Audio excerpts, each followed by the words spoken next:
tous et bienvenue dans un nouvel épisode de la Minute du Coach. Retour sur la victoire du PSG face à Nantes 3-1.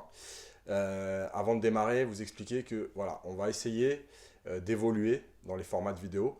Alors peut-être qu'on gardera l'ancien format qui durait environ 25-30 minutes par mi-temps pour expliquer globalement, et ça pour les gros matchs. Par contre, on va essayer de faire plus de vidéos plus courtes pour expliquer certains thèmes. Aujourd'hui, par exemple, ce sera l'utilisation d'Hakimi. On en a parlé dans le podcast et je voulais revenir dessus en images, je trouve intéressant. Voilà, donc on va essayer de faire plus de vidéos, mais un peu plus courtes. Voilà, pour qu'il y ait plus de contenu et notamment donc, sur des thèmes bien précis. Avant de démarrer, vous rappelez comme d'habitude de vous abonner à la chaîne YouTube de Paris United, de liker et de commenter, de débattre, voilà, toujours dans la bonne humeur. Rappelez pour ceux qui vont connaître la chaîne et qui vont connaître ce format, comme d'habitude, il y a des éléments propres au football en général, et ensuite il y a ma vision, ma sensibilité, mon ressenti, ce que j'ai vu pendant le match, etc. Voilà. Donc on démarre donc, avec cette victoire 3-1 qui a mis du temps à se dessiner, même si Paris aurait dû plier le match très tôt en première période. Donc l'utilisation d'Hakimi. Je voulais revenir sur cette première image parce que je trouve qu'elle est très parlante. Paris avait le ballon, donc 1 minute 16, et on se rend compte ici que Paredes tout de suite vient entre les deux centraux, ici là, donc les deux centraux, le ballon est là, et en fait on a rapidement les trois joueurs ici, Mbappé, Neymar et Messi, à l'intérieur du jeu. On en avait parlé précédemment, Messi et Neymar sur les côtés, ils n'ont plus les jambes, le jeu du PSG n'est pas assez rodé pour faire ça, et à l'intérieur du jeu, on n'a pas forcément des joueurs qui viennent apporter le surnombre, donc des joueurs plus à l'intérieur, et notamment grâce à des latéraux plus hauts, ça peut permettre d'avoir ces joueurs qui combinent à l'intérieur. Et d'ailleurs, ça s'est très bien passé en première période. J'aurais pu aussi revenir là-dessus sur les combinaisons des trois offensifs. On a choisi Hakimi et les latéraux. Donc pourquoi je voulais montrer cette première image? Parce que les trois joueurs à l'intérieur, et quand le ballon va être un peu plus haut, donc 15 secondes plus tard, on a nos latéraux qui sont très hauts. Et on a Paredes entre les deux centraux. Évidemment, on a déjà parlé de Paredes, son volume de jeu, entre guillemets, le fait d'être en difficulté quand il y a de la densité et de l'intensité. Mais en tout cas, dans un match global de Ligue 1, évidemment qu'il est beaucoup plus précieux et intéressant que Danilo dans ce positionnement. Donc on a nos latéraux très hauts, avec Hakimi très bien positionné pour s'ouvrir un angle de course et de la liberté.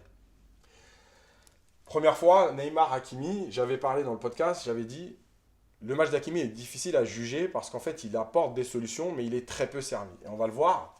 Là, on voit qu'il est là. On voit le défenseur nantais qui a un œil sur lui entre deux. On a des joueurs à l'intérieur, Neymar qui vient. Et là, en fait, Neymar donc, est venu à l'intérieur.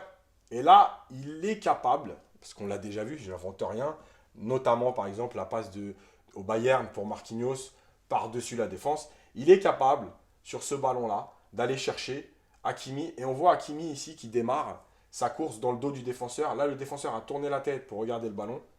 Hakimi prend ce moment-là pour démarrer. Et là, on aurait pu le trouver. Neymar va chercher Gueye à l'intérieur. Et en fait, là aussi, si Gueye avait pris l'info juste avant, il aurait très bien pu contrôler ou en une touche glisser à Hakimi. Sauf que comme il est mal orienté, entre guillemets, il va chercher à jouer à l'intérieur avec Mbappé qui va perdre le ballon. On a ensuite Mbappé Hakimi et on va voir que là c'est intéressant. On a encore une fois Messi à l'intérieur, Hakimi dans le dos du défenseur, très large, pour pouvoir rentrer après. On a ici un échange entre Mbappé et Neymar qui va faire double 1-2 pour se débarrasser du joueur qui est là. Et voilà, il se retrouve ici. Et là, on a Hakimi qui commence à avancer, on a Messi qui rentre à l'intérieur, on a Mbappé qui plonge. Finalement, Mbappé va arrêter sa course, revenir ici, et là on voit bien Hakimi qui a vu l'espace libéré, le défenseur qui est pris par Messi et par le ballon qui ne le voit pas et qui va plonger. Sur cette action, le seul problème, ça va être la réalisation technique, parce qu'on voit le ballon qui est là, et donc Hakimi qui est dépassé. Mais le jeu, c'était ça. Là, c'est la réalisation, ça arrive, mais le jeu était là. Et ça, c'est une situation qu'on revoit très, très, très régulièrement avec le PSG. Hakimi libre, mais pas servi. Là, mal servi, mais il faut que ça devienne quelque chose d'automatique. Messi oublie Hakimi, là aussi, on voit le Marocain qui est là, Messi qui récupère ce ballon, c'était un centre au deuxième poteau, et Hakimi qui va plonger. Là, on le voit, il est en pleine course. Il y a du 2 contre 1 ici, les joueurs sont loin. Et ce que j'ai expliqué, encore une fois, ce n'est pas de la faute de Messi, je vais expliquer en conclusion. Mais évidemment que Messi est capable, là, de fixer et de talonner pour Hakimi qui viendrait centrer ici. Sauf que Messi va se servir de l'appel d'Hakimi pour rentrer. Il y a de la densité, il ne va pas pouvoir frapper. Et on voit avec les bras d'Hakimi, en gros, qui lui dit tu m'as pas vu quoi. Ou donne-la moi. Je suis tout seul. Voilà, Hakimi aurait pu frapper, aurait pu centrer devant le but. Malheureusement, Messi se sert de l'appel d'Hakimi et ne joue pas avec lui. Hakimi oublie encore une fois, toujours bien placé, très haut, ici.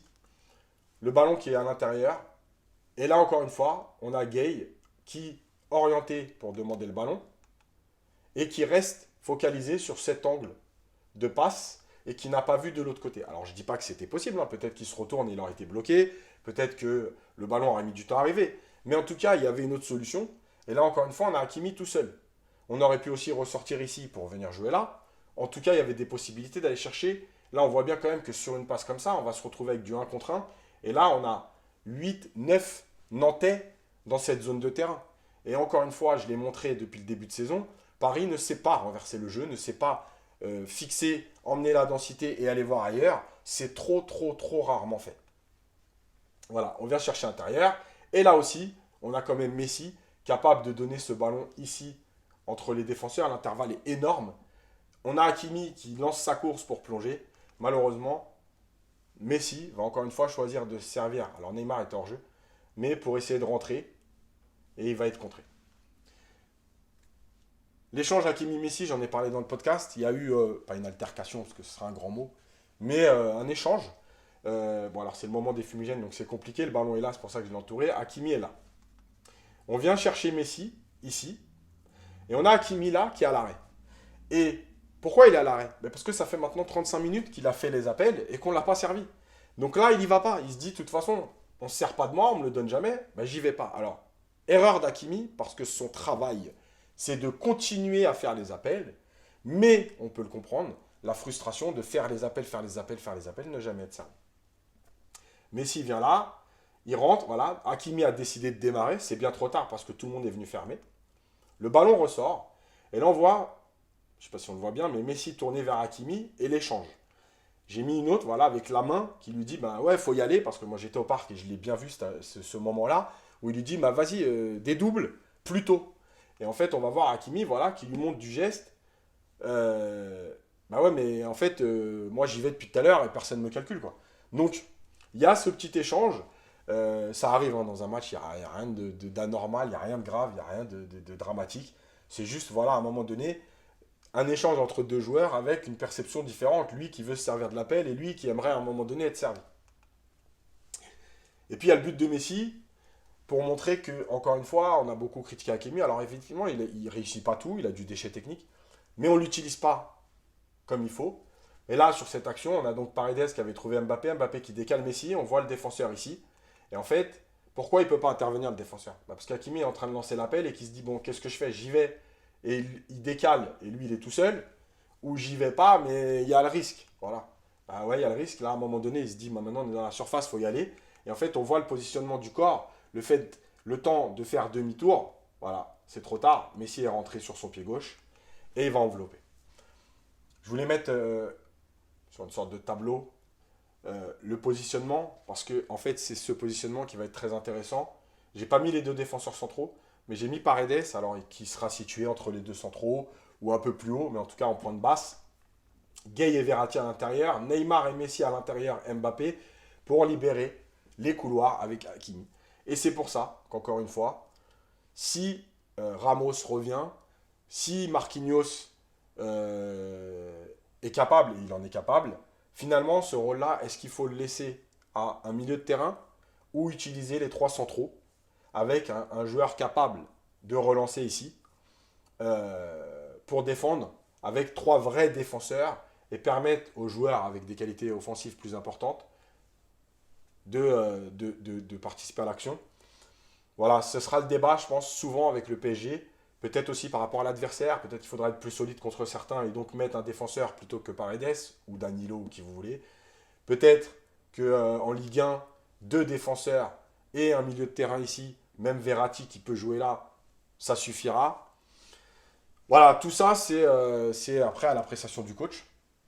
Ce qui est sûr, c'est que dans l'utilisation d'Hakimi, moi je pense qu'il y a plein de choses à additionner. Il y a ce que veulent faire les 3 attaquants, à savoir euh, être décisif, marquer des buts, faire des passes décisives et donc se servir des appels des latéraux plutôt que de les servir pour jouer.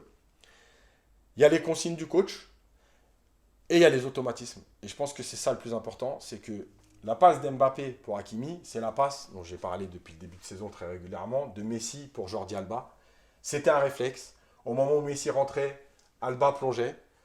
Aujourd'hui, c'est pas encore un réflexe parce que peut-être que cette configuration d'équipe n'a pas assez joué, puisque je rappelle que d'habitude, il y a Di Maria en plus et que ça empêche Hakimi aussi d'être plus haut parce que ça fait 4 vrais offensifs.